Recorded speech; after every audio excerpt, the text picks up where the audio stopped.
Hello, my name is Holly, and this is my final speech. So, this book we are all very familiar with, and I personally feel like this book has left a much larger impact on me than any other college textbook in the past. I feel I've changed a lot through this course, through this book, and all the material in it. The main goal of this book was to teach us how mindfulness and communication theory results in emotional intelligence, which is something I've never heard of before this course. My speech objective is to hopefully help others learn more about emotional intelligence through my experience in this course. So I'm going to talk about 3 different emotional intelligence abilities in Appendix A that I feel has changed me through this course. So one of them is how emotional states differently encourage specific problem approaches, such as when happiness facilitates inductive reasoning and creativity.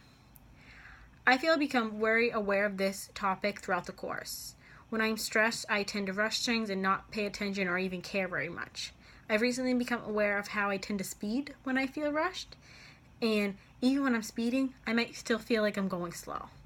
However, I've noticed recently when I'm content, I tend to go the speed limit, and even a couple times this week I've gone 5-10 miles below the speed limit, and I don't even notice it. I don't feel like I'm going slow because I'm so content and happy with my life. And I also tend to let other cars go when they're trying to pull out of spots. And I also feel more productive when I'm happy.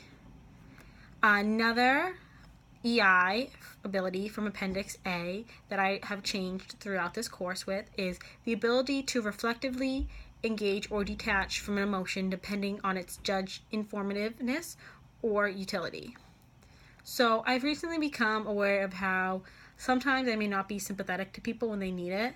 I've always been told to leave your problems at home. However, most all of my coworkers constantly complain about their home lives. For a couple people, it's a daily thing where they complain about what's going on in their house. I've recently become more engaged in trying to be sympathetic and understanding in an effort to make my coworkers feel better about their home lives and hopefully feel closer with me. This can be hard because sometimes I can get annoyed because I just feel like I can't relate to them at all, but I've been trying really hard to detach from my emotions of not being able to relate and become more sympathetic towards them.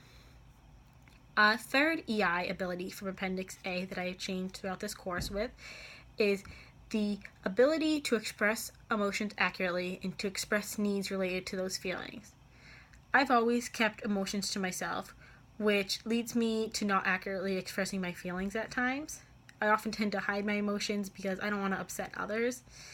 But recently, I have approached one of my friends and calmly explained my emotions and feelings about her boyfriend. I did not want to lose her as a friend, so I was completely on with her and how I felt and how I do enjoy how he makes her happy and that she loves him, but I feel he's very immature, and that's why I don't want to hang out with her when she's with him, because it's just the immaturity level is too much for me, and I can't have a good time even though she's there because of him.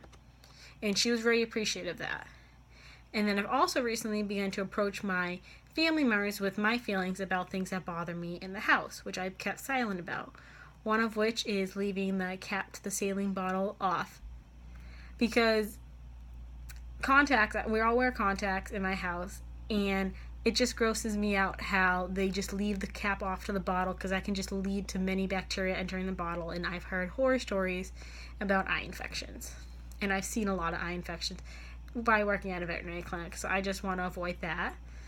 And also I talk to them about leaving food out because I'm always cleaning up rotten food and ants and stuff, so I've talked to them about it in a calm way, and they've already made changes.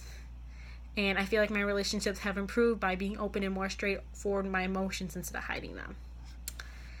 In the end, everyone has different approaches to similar situations, and I hope watching this video can help others learn or possibly relate to the changes I've made within the past 8 weeks.